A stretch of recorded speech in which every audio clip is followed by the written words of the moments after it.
디미트리 보네퍼의 정말 기독교는 비겁할까? 라는 책에 자유라는 글을 읽어드리겠습니다. 자유. 마음 내키는 대로 사는 것이 아니라 과감하게 의를 행하는 삶. 가능한 모든 일에 휩쓸려 다니는 것이 아니라 진실을 용기 있게 붙드는 삶. 생각 속에서 도피처를 찾는 것이 아니라 오직 행동으로 옮기는 삶에 자유가 있습니다. 순종은 무엇이 선한지를 알고 그것을 행합니다. 자유는 위험을 무릅쓰고 행동하며 하나님 안에서 선과 악을 판단합니다. 순종은 절대적으로 따르며 자유는 열린 눈으로 사물을 봅니다. 순종은 아무것도 묻지 않고 행하지만 자유는 그 의미를 따져봅니다. 순종은 손이 묶여 있으나 자유는 창조적으로 일합니다. 사람은 순종함으로써 하나님의 계명을 따르고 자유 안에서 새 계명을 만들어냅니다. 순종과 자유, 그 둘은 기꺼이 책임을 지는 삶 속에서 실현됩니다. 오늘 우리가 함께 나눌 말씀은 마태복음 11장 16절에서 24절 말씀입니다. 이 세대를 무엇으로 비유할까? 비유하건대 아이들이 장터에 앉아 제 동물을 불러 이르되 우리가 너희를 향하여 피리를 불어도 너희가 춤추지 않고 우리가 슬피 울어도 너희가 가슴을 치지 아니하였다 함과 같도다. 요한이 와서 먹지도 않고 마시지도 아니하매 그들이 말하기를 귀신이 들렸다 하더니 인자는 와서 먹고 마심에 말하기를 보라 먹기를 탐하고 포도주를 즐기는 사람이요 세리와 죄인의 친구로다 하니 지혜는 그 행한 일로 인하여 옳다함을 얻느니라. 예수께서 권능을 가장 많이 행하신 고을들이 회개하지 아니하므로 그때 책망하시되 화 있을진저 고라시나 화 있을진저 벳세다야 너희에게 행한 모든 권능을 두로와 시도네에서 행하였더라면 그들이 벌써 베옷을 입고 제에 앉아 회개하였으리라. 내가 너희에게 이르노니 심판날에 두로와 시돈이 너희보다 견디기 쉬우리라. 가버나움아 내가 하늘에까지 높아지겠느냐 음부에까지 낮아지리라. 내게 행한 모든 권능을 소돔에서 행하였더라면 그 성이 오늘까지 있었으리라. 내가 너희에게 이르노니 심판날에 소돔 땅이 너보다 견디기 쉬우리라 하시니라. 아멘. 반갑습니다. 오늘 마태복음 11장 16절부터 24절까지를 중심으로 진지한 묵상이라는 제목의 말씀을 함께 나누겠습니다. 예수님께서 이 세대에 대해서 특별히 세상에 대해서 장터에 있는 아이들의 비유를 하십니다. 16절입니다. 이 세대를 무엇으로 비유할까? 원하건대 아이들이 장터에 앉아 제 동물을 불러 이르되 우리가 너희를 향하여 피리를 불어도 너희가 춤추지 않고 우리가 슬피 울어도 너희가 가슴을 치지 아니하였다 함과 같도다. 세상은 그렇습니다. 언제나 자기들과 같아야 된다고 말합니다. 세상이 즐거워서 피리를 불면 우리에게도 똑같이 즐거워하라고 하고 세상이 슬퍼서 가슴을 치면 우리에게도 똑같이 슬퍼하라고 말합니다. 우리가 가진 기준과 가치관을 너희도 가져야지. 너희는 왜 우리와 다르냐? 결국 우리의 다름, 성도의 다름에 대해서 세상은 언제나 불만을 가집니다. 그런데 세례 요한은 그들과 같이 먹지도 않았고 그들과 같이 마시지도 않았습니다. 그들과 같은 이유로 즐거워하지 않았고 같은 이유로 슬퍼하지 않았습니다. 그건 너무 당연한 겁니다.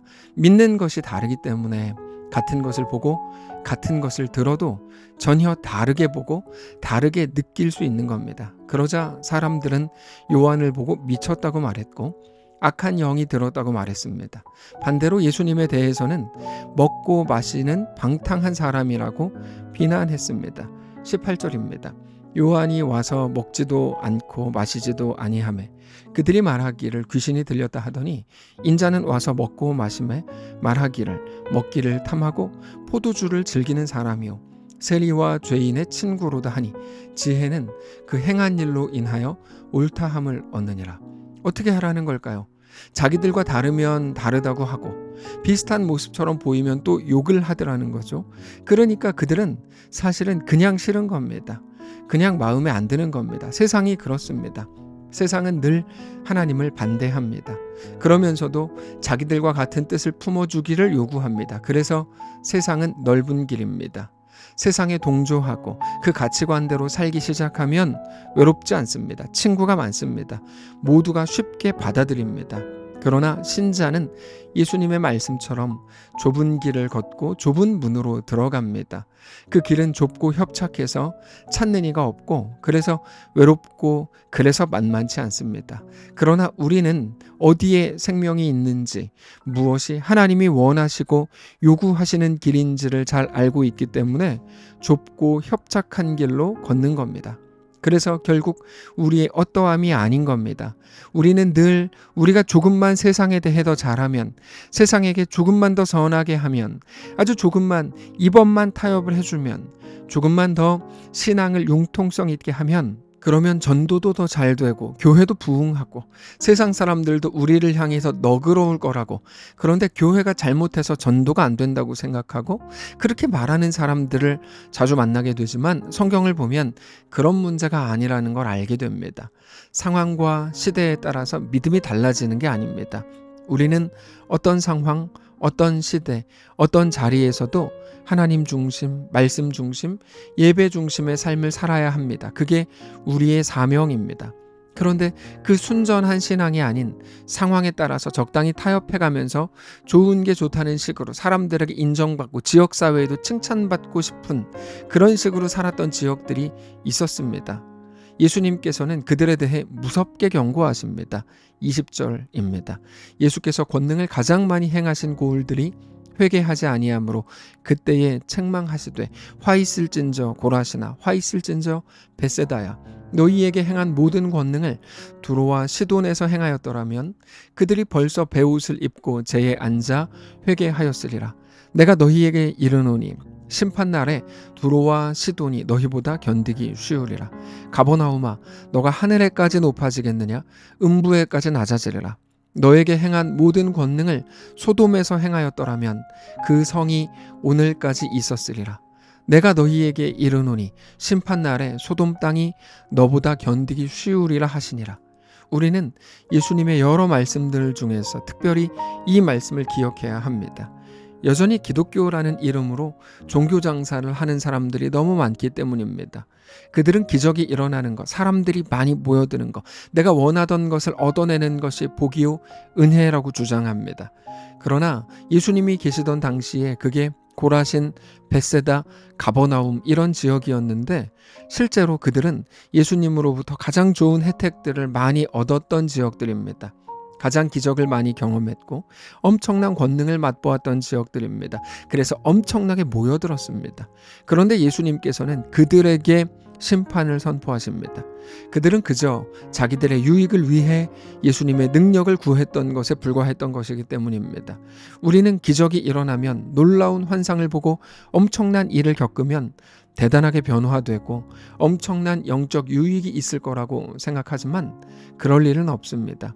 기적 자체가 신앙의 초기에 어린아이 시절에는 놀라움을 자아낼 수 있고 관심을 끌 수 있지만 그들이 더 깊어지고 진지해지고 하나님 앞에 진실해지고 하나님을 정말로 더 사랑하게 되고 정직한 헌신을 하게 되고 하나님 앞에 온전히 굴복하게 되는 건 아닙니다.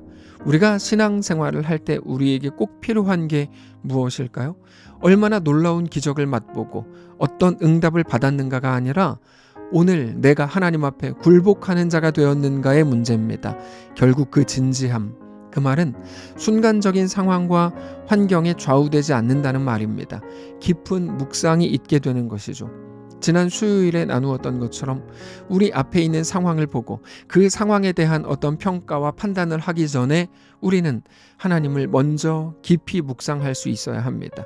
그 아들을 보내셔서 우리를 위해 십자가 죽음에 내어주셨고 그 죽으심과 부활로 우리를 얻으신 우리 하나님을 깊이 묵상해야 합니다. 그 하나님의 아들이신 예수님이 지신 십자가를 깊이 묵상해야 합니다. 그리고 나서 우리의 상황을 보고 우리의 정황 속으로 들어가 우리 삶을 해석하고 새로운 길들을 결정하고 선택해야 하는 겁니다. 그러면 한 가지를 가지고 들어가는 건데 우리의 모든 일들, 모든 상황은 하나님의 사랑의 결과물, 하나님의 이끄심이라는 것을 알게 되는 겁니다. 그리고 그때 비로소 시편 1편의 말씀처럼 시냇가에 심기운 나무처럼 순간적인 어떠함이 아니라 묵직한 신앙, 그 진지한 신앙을 갖게 되는 겁니다. 내가 얼마나 복받았다, 사람들에게 얼마나 주목받는다, 어떤 이름을 가졌다, 어떤 명예를 가졌다, 다 필요 없는 것들입니다. 다만 내가 오늘 하나님 앞에 엎드려 내 모든 상황과 내 앞에 펼쳐진 모든 길보다 더 크신 하나님을 인정하고 그 앞에 굴복하고 엎드리고 있다면 그게 하나님이 보실 때 가장 아름다운 신앙인 겁니다. 사랑하는 성도 여러분, 오늘 이 말씀을 깊이 묵상하시기를 원합니다. 우리는 오늘 무엇을 하는 걸까요? 하나하나 많은 일들을 통해서 하나님을 조금씩이라도 더 깊이 알아가고 있는 중입니다. 당장의 모든 것을 알 수 없고 이해할 수 없지만 우리 인생을 향한 하나님의 깊은 사랑과 그 긍휼을 조금씩 들여다보고 확인하는 중입니다. 우리는 오늘 하나님이 이끄시는 완성된 자녀의 모습을 향해 가고 있는 중입니다. 내 모습이 괜찮은지, 나로 이걸로 무엇을 하겠는지, 무엇을 할 수 있을지 나는 모르겠다라고 생각하고 의심할 만한 우리의 형편과 우리 실력일지 모르지만 여전히 우리는 하나님의 완전한 이끄심 속에 있다는 사실을 깨닫게 되시기를 원합니다. 완전하신 우리 주 하나님을 오늘 신뢰하십시오. 우리 주님을 믿고 붙드십시오. 어떤 길 위에서도 그게 우리가 해야 할 일입니다. 기도하겠습니다. 살아계신 하나님 감사합니다. 하나님이 우리 왕이요 전부인 것을 믿습니다. 십자가 위에서 우리에게 대한 하나님의 사랑, 변하지 않는 하나님의 신실하신 은혜를 기억하게 하시고 그 믿음을 가지고 우리의 상황을 보고 우리의 현실 속으로 들어가게 하시옵소서. 그래서 하나님 없이 우리 현실을 볼 때는 좌절과 절망밖에 없지만 하나님을 믿는 믿음을 가지고 우리 현실로 들어가 하나님이 나의 전부요 나의 왕입니다. 내 앞에 있는 모든 일들은 하나님의 이끄심의 결과요 하나님의 사랑의 증거요 현장인 것을 믿게 하시옵소서 라고 고백하는 우리 모두가 되게 하시옵소서. 살아계신 우리 주 예수님의 이름으로 기도합니다. 아멘. 사랑하는 성도 여러분, 하나님께서 오늘 하루를 우리에게 허락하셨습니다. 믿음으로 우리 주께 나아가시기를 원하고 어떤 자리, 어떤 형편 속에서도 하나님을 뜨겁게 사랑하고 하나님과 믿음으로 동행하는 귀한 날 되시기 바랍니다.